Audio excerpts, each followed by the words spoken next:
My name is Christopher, and today will be a continuation of our 12-part series on the 12 stages of the alchemical process.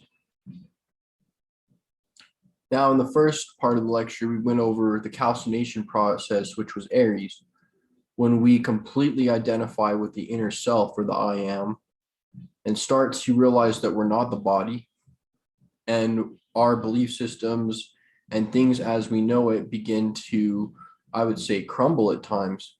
The fire could be very powerful when you first raise your consciousness. The calcination process begins, and your ego becomes, the curtain gets taken out, from the ego's lair, and now you can see what's really going on behind the scenes of your own psyche. And you can see that you have been indoctrinated your entire life, that everything you thought was true was a lie. And this can be very shocking.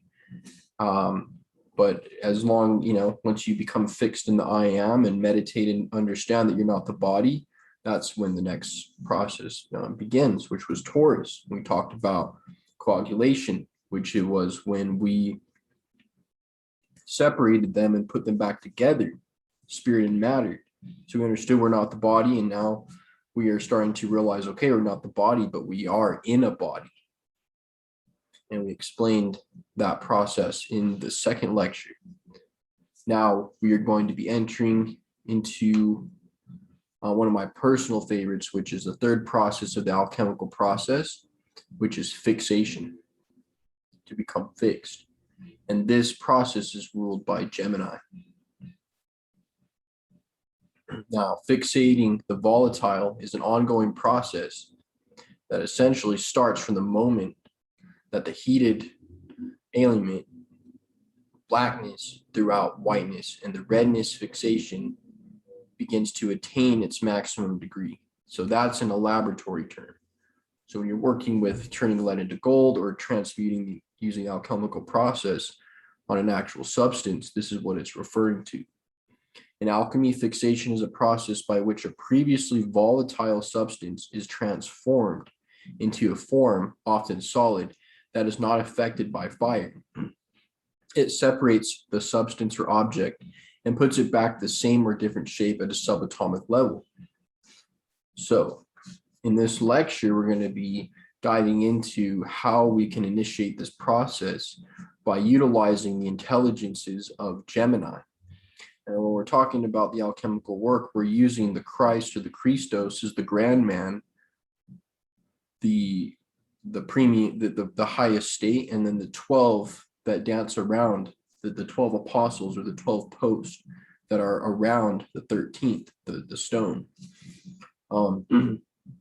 And as we go through this process, we have to understand that this process is deeply inwoven into the Bible.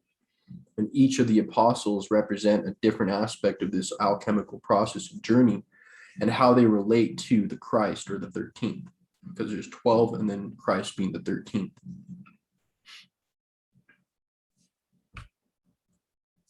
So we will be entering the mysteries of Gemini. And in a lot of mythologies, we've heard of, the twins, Pollux and Castor, and know that Gemini is the hands of the macro man of the universe and influences all activity, humankind, humans, to achieve things with their hands. Man, hands, and manos. Our hands in Spanish are called manos, man, hands, or the atom, because everything is attuned, just like Santos says in the teachings of atomology, which is definitely correlated to the mysteries of Gemini, because Gemini rules over communication. So we also see the twins and the dualities that enter Noah's Ark. In the story of Noah's Ark, all the animals enter into. Duality is a prominent factor in that chapter, and that's represented by Gemini. Of course, we have James and John amongst the disciples of the 13th, the master, which is the solar logos incarnate in this alchemical story. And John represents the love of the truth, love of God, and James represents wisdom and justice. So these two represent forces of Gemini within the esoteric text. When we're going to the mysteries of Gemini, not only is this referring to siblings, but spiritual transcendental siblings, which is not what we're not talking about siblings, we're actually talking about the twin flames. The two soul monads that split from each other in the beginning, who are you're either a male or female counterpart of. This is the mysteries of the twin flame. We have to find our other halves. And once we do, we combine, and that allows the ascent back into Eden. And Eden is a representation of consciousness, a state of consciousness where everything is flowing to the highest intelligence of the will of the supernal realm, or the first cause. So everything, every effect that's done, every action, thought, and word done in that dimensional state of awareness, which Eden represents, would only have outcomes that are positive. So we've left Eden because now we've created destruction by biting the apple in this part of the sine wave, the lower part. Now, mystery of Gemini, we can relate to the Hermit card, and the Hermit being Hermes or Mercury, the wise man, the intelligent force, the ability to be self-aware, and the inner sight of man. According to Thomas H. Burgoyne, Gemini gives us the ability to have our inner self-awareness and to self-reflect, our inner sight. Hermes shows us the way, Thoth or Thoth, and the mysteries of gods in the brain. A lecture on astrophysiology, a couple of lessons back that I did on this academy, we spoke of the fact that that analogy is shown in our physical brain. And that a lot of the symbolism in this card, and when we're looking at Thoth, the bird, the beak of Thoth, and we see this, we are actually looking at functions of the central nervous system from where energy rises inside of our body. So the lamp represents the pineal gland or the optic thalamus. The staff would represent the spinal column. The white beard represents the wisdom. The robe, the gray robe, represents overcoming dualities.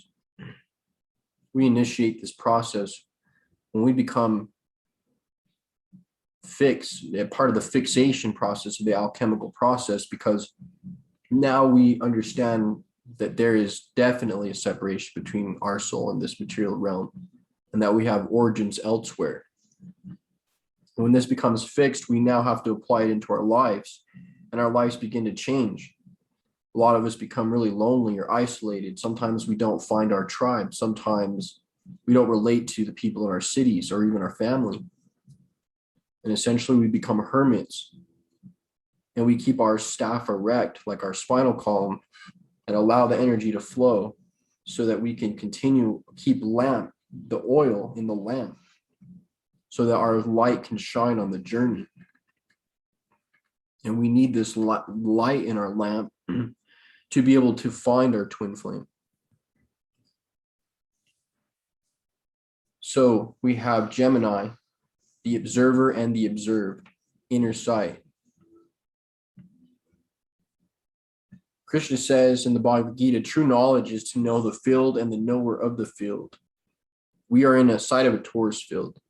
And this reality in this torus field, this field that we're in that's a torus field, is a huge apple. And it springs out from the knower. The knower is the witness or the Purusha consciousness. The Purusha is the masculine principle of the monad that is outside of Prakriti, or the physical part of nature. That is the observer, whereas the field or the torus field is the observed. Now, Krishna says true knowledge is to know the field and the knower of the field. Once we understand the witness is outside of the physical material creation, that it is not in bondage to it, that is completely unmanifest, whereas the physical part of us is what we're seeing through. That is true knowledge. We are the knower of the field. And these are the mysteries of Gemini, because Gemini rules over self-observation, the observer, the observed, the witness, and the witnessed, where you take on a practice for months to observe every detail, self-observe yourself throughout your day, from the morning you wake up to the time you fall asleep.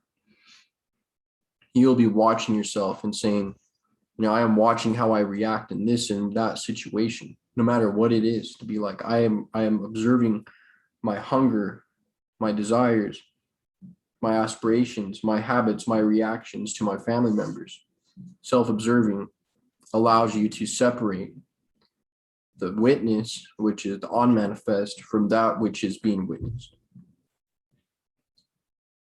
Our true being that emanates from the supreme personality of God, or the Creator, is beyond the knower and the field.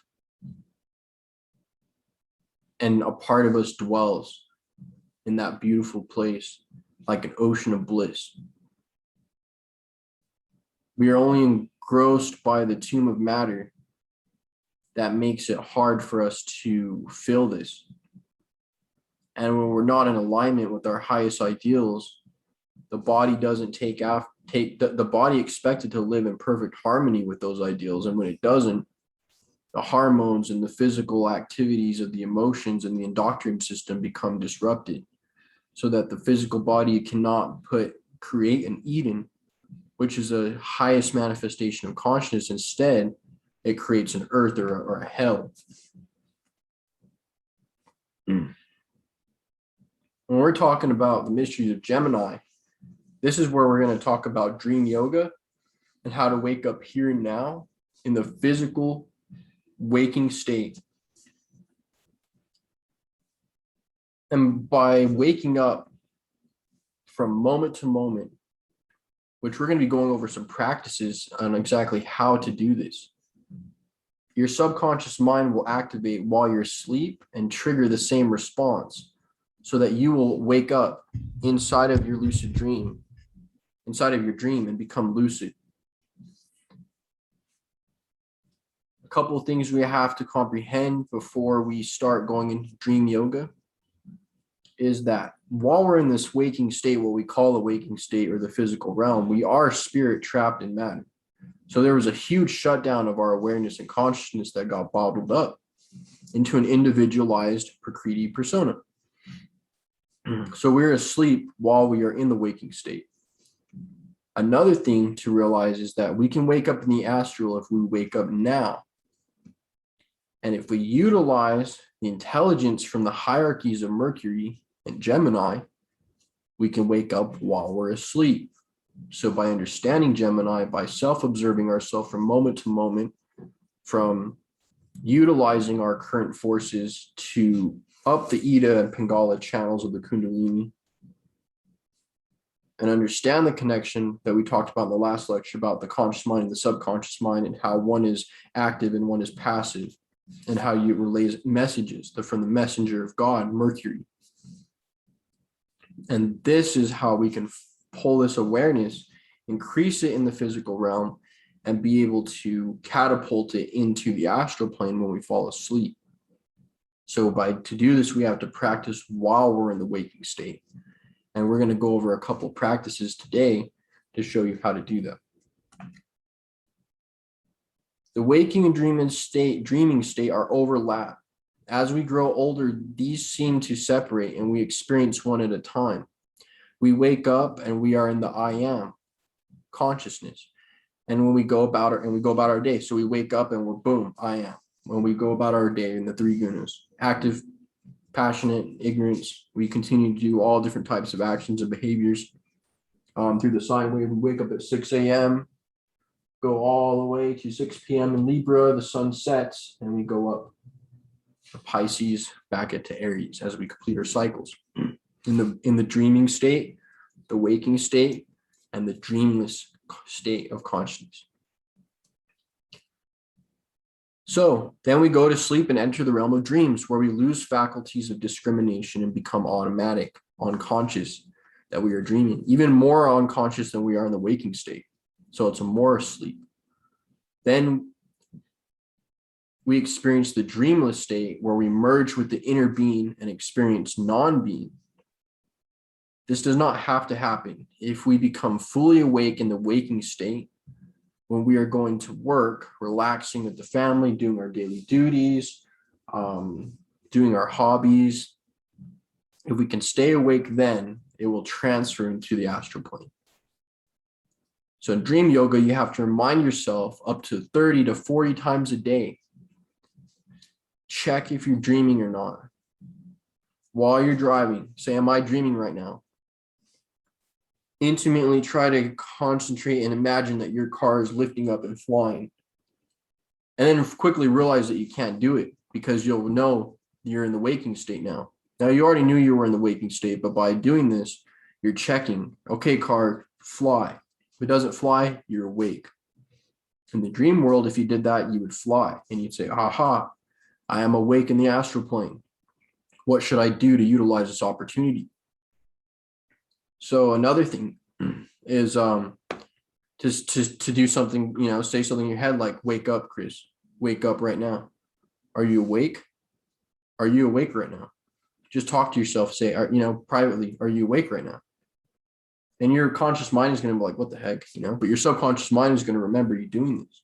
And it's going to transfer into the dream state so that you do it when you're asleep. You could step into a room that you live in and look around as if you've never seen it in your entire life and start to feel emotions of like, what am I doing here? This is going to rattle your conscious mind and help you wake up now, because we have to wake up now. We are asleep. We become entombed and engrossed in matter, and our chakras have been polarized negatively, and we need to wake up and transmute and awaken so that we can bring that awareness, that lucidity here in the alchemical marriage of the sun and moon. We can merge and make this realm a semi-lucid realm and become more lucid and have a positive impact and create an Eden, which, like we said, is a state of consciousness. In dream yoga, you have to do various practices like the reminding yourself plus the dream journal. We'll talk about the dream journal. So a couple factors to understand here is the waking and dreaming state are overlapping. As we grow older, these seem to separate and we experience one at a time. We wake up and we are in the I am and then go about our day. We go to sleep and enter the realm of dreams. We lose the faculties of our discrimination and become automatic, unconscious, and end up doing things and behaviors that we do in the physical realm with lack of discrimination. This is something to become very aware of. We can add this to our practice. We can become aware of our states between our waking and sleeping and dreaming, analyze them, record them, and use them for information to help us overcome our ascension issues so that we can actually practice and raise our chrism and live in truth. So what's the purpose of dream yoga? So the purpose of it is to investigate the internal planes of existence.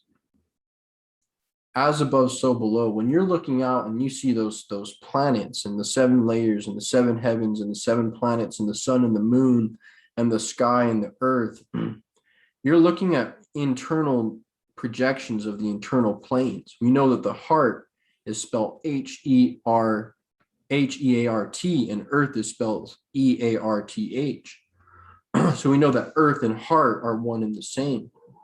We know that the sky is representative of the heavens and is above the earth, just like our minds. And when you're outside, you can even identify with the sky instead of your physical body and understand that the part of you is part of that sky, and that sky is in the brain. It's just being Bluetooth or frequency to this vessel. So once we are starting the fixation process of alchemy and mysteries of Gemini, we become fixed in our inner being. We are able to become awake in our physical waking state. We start to notice ourselves and observe our surroundings from a sense of duality, because Gemini is all about the mysteries of duality and how this physical realm, red shift, blue shift, manifest an array of dualistic events. Everything is dualistic here in this realm. Red shift, blue shift.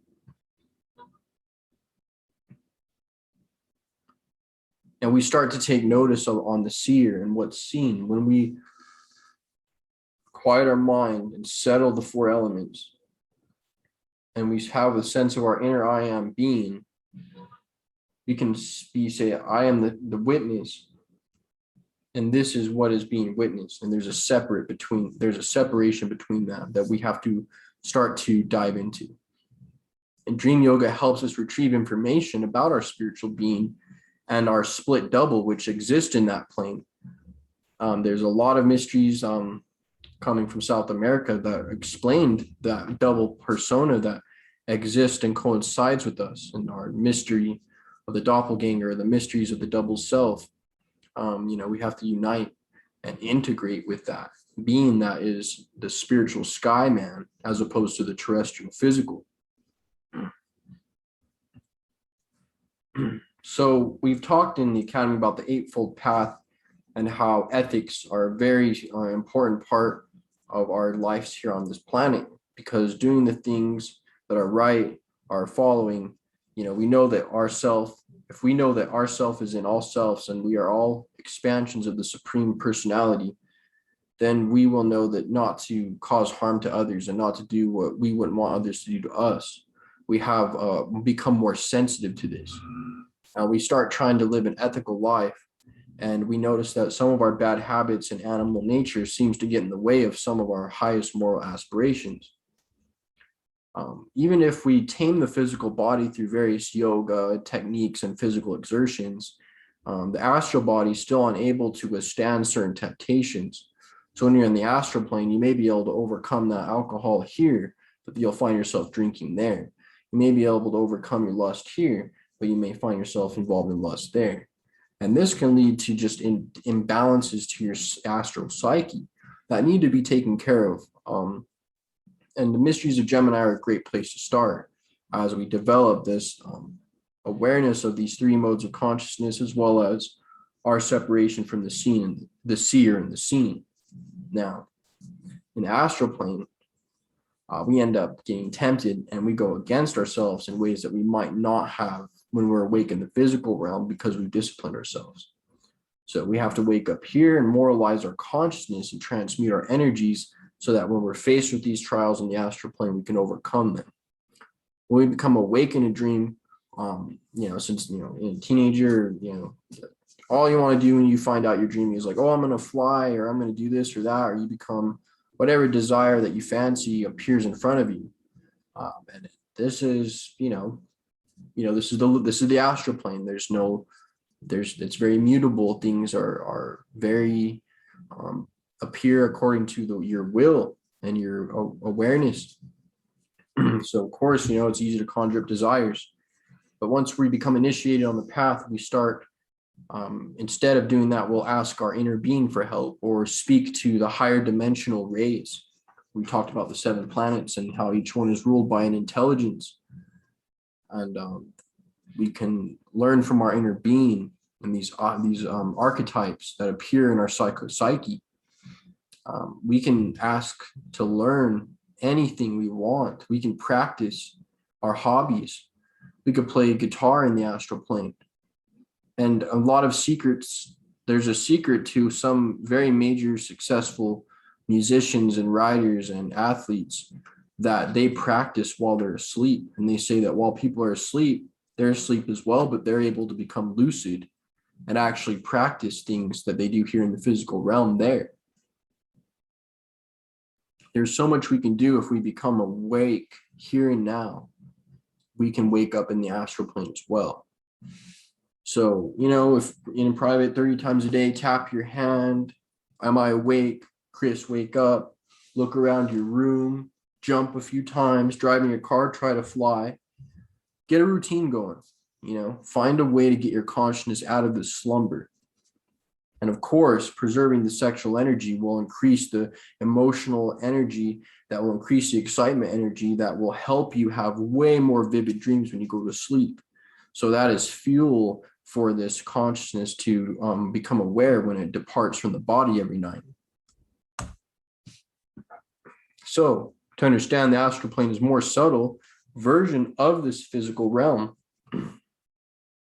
All of the beautiful things that we see in this physical plane are but mere reflections and condensed versions of the astral plane. So everything in this realm, including a chair or a person, a house, anything, all has its version in the astral plane. This is why when you dream, you have awareness of a street or people or a person.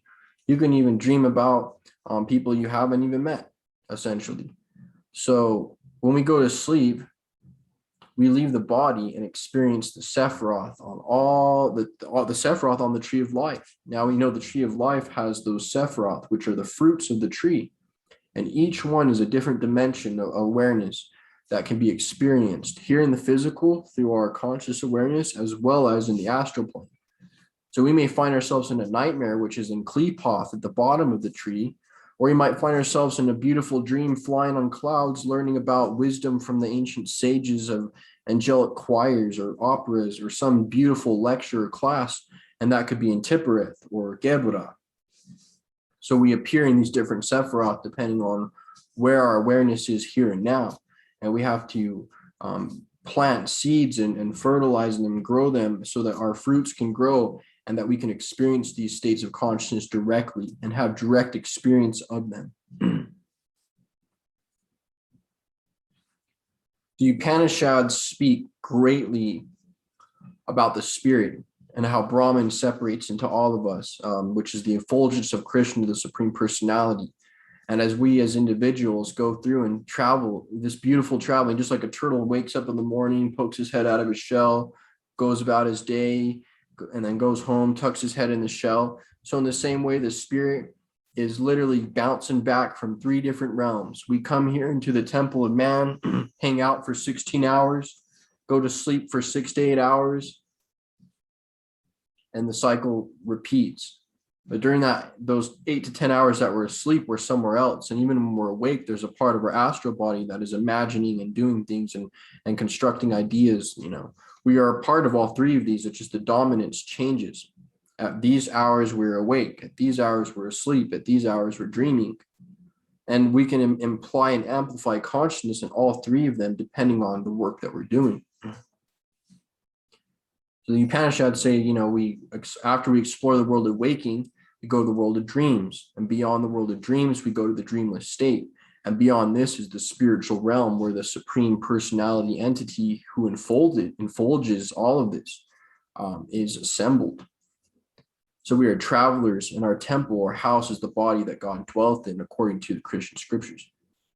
And we can master this waking state and dream state and bring fuel to both of them by charging our Kundalini energy and amplifying the ability to wake up when we're asleep so that we can have access to all of that time that would be wasted if we didn't use our consciousness to illuminate there. This is the mysteries of the Hermit card where he has the lamp. We have to shine our lamp so that we can see on the internal planes. That's where we can seek all the guidance we need.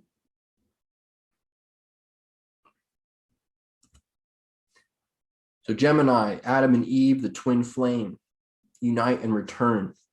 The alchemical marriage of the sun and moon happens outside in the celestial heavens, such as when an eclipse takes place, happens inside our body on a chemical level, and also in our souls when we finally find our other half and undergo the alchemical transfiguration, which occurs when the 2 souls merge into the fire of the Creator. When we meet our other half and connect sexually, we initiate the marriage of Canaan. The lungs breathe and mix with the sexual fluids, and the partners begin magnetizing each other. If we follow the teachings of Jesus when he said to keep our lamps full of oil, as well as when he said, he whose seed remaineth in him cannot sin.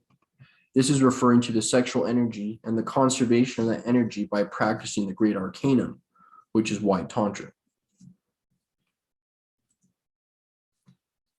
So we have to turn the light around. We have to bring our self-awareness, our self-observation, and notice that there's the observed and the observed, the observer, the observed, and that every moment our witness is here, and we can consciously merge with it by bringing the ego into the witness, and the witness into the I am, and the I am into the being.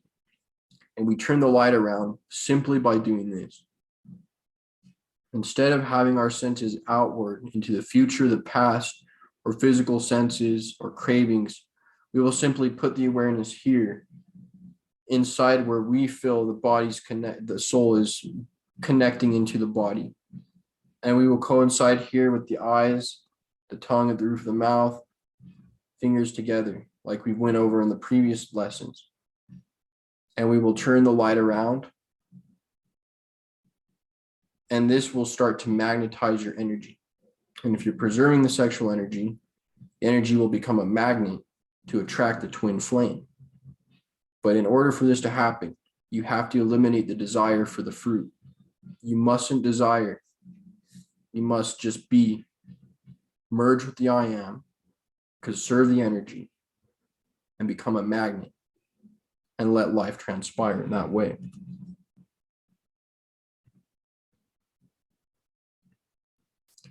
I want to talk a little bit about what Thomas H. Burgoyne had to say about Gemini. He says, Gemini, the sign Gemini, in its symbolic aspect, symbolizes unity and the strength of united action. Also, the truths of matehood. The two bright stars, Castor and Pollux, represent the twin souls.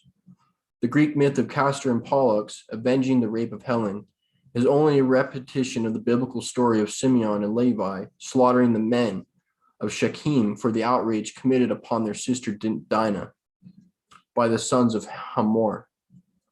Kabbalistically, the sign Gemini represents the hands and arms of the grand man of the universe, and therefore expresses the projecting and executive forces of humanity in all mechanical departments. Upon the esoteric planisphere, the sign is occupied by Simon and Levi. They are brethren, says Jacob, and instruments of cruelty are in their habitations, which refers in a very unmistakable manner to the fearfully potent powers of projection that lie concealed within the magnetic constitution of all those who are dominated by this sign. The mystical symbol of the twins conceals the doctrine of soulmates and other important truths connected therewith. The mystical gem of this sign is the beryl, and which means crystal, and consequently forms a talismanic stone for those born under the influence of this potential sign.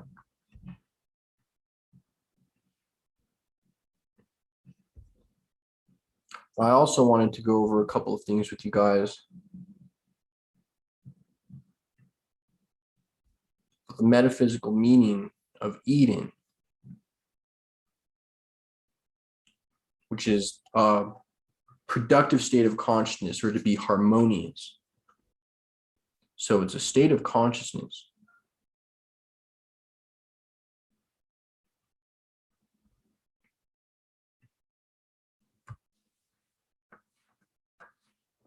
As we know, the day of Gemini is Wednesday. The angel is Raphael, planet Mercury, color yellow, and the element is air. So we work with our pranayama, we work with our conscious awareness, we become aware moment to moment to wake up here now in the conscious universe that we're in, and to do things that will take us out of our routine of sleep while we're awake, so that we can start to investigate the internal planes. So before we go to bed, we should have a notepad and a paper and do dream journal entries every night. Even if we forget what we dreamt about, we should still write down, I forgot, so that our subconscious mind can be prepared to know that it is dreaming, it just simply forgot.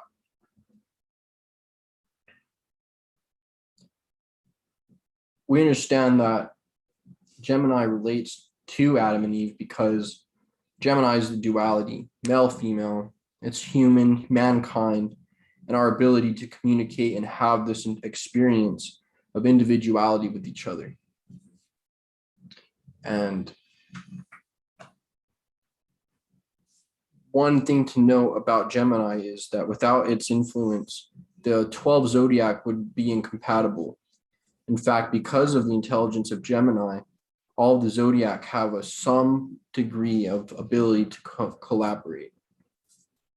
And Gemini relates to John, son of, not John the Baptist, but John, who represents love, and also James, who represents wisdom and judgment.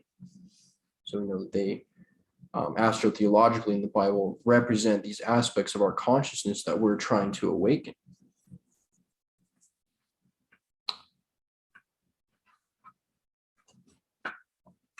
And we know that Mercury is Hermes.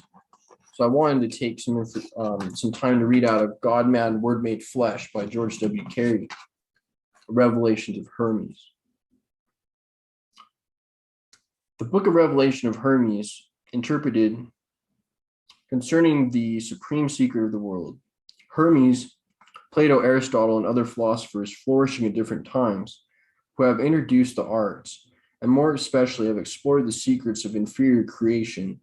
All these have eagerly sought a means whereby man's body might be preserved from decay and become endued with immortality. That there is one thing which may postpone decay, renew youth, and prolong short human life.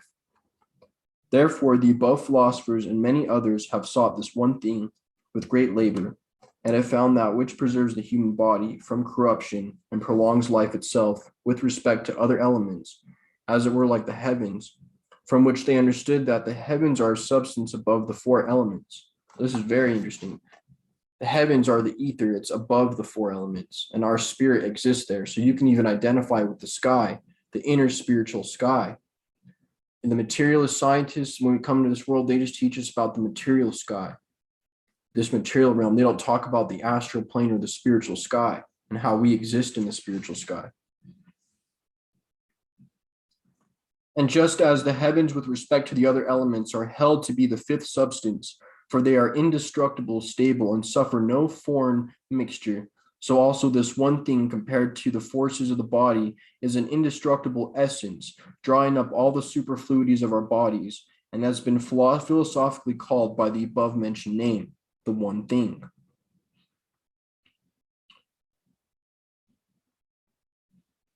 It is neither hot and dry like fire, nor cold and moist like water, nor warm and moist like air, nor dry and cold like earth, but it is a skillful, perfect equation of all the elements, a right commanding of natural forces, a most particular unison of spiritual virtues, and an indissoluble uniting of the body and the soul. It is the purest and noblest substance of the indestructible body, which cannot be destroyed nor hammered by the elements and produced by art. As we can see, when we're completing the alchemical process, we are looking for the part of us that's indestructible and immortal so that we can merge our identification with it. Right now, we're trapped in identification with our body and the five senses. When we crucify the five senses, shut down the senses, dark room, ears plugged, eyes shut, breathing under control,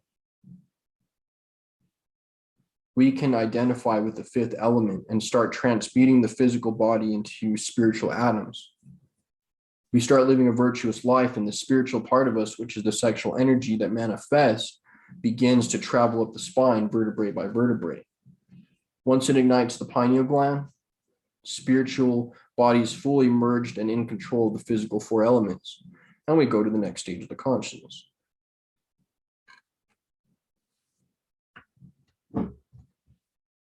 I want to see if there's anything else I want to touch upon in this lesson. So we did have some homework, to practice the dream yoga with the dream journal. We've talked about various meditations and other lectures, so we can combine these methods to begin to bring awareness to our everyday life, because that's the mysteries of fixation. When we do fixation, we take the knowledge of the I am that we got in the calcination process, and then we moved to the calcination process of Taurus, and we established our connection with what we have and how we go about this.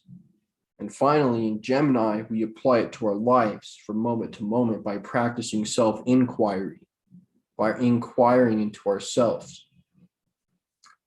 In our next lecture, we're going to be talking about the different ways to practice alchemy through self-inquiry, knowledge, devotional love, or physical activity, and how we begin the dissolution process so that we can start separating the four elements and purifying them one by one and putting them together so that the ether, the fifth element, can merge and take control of the chaos.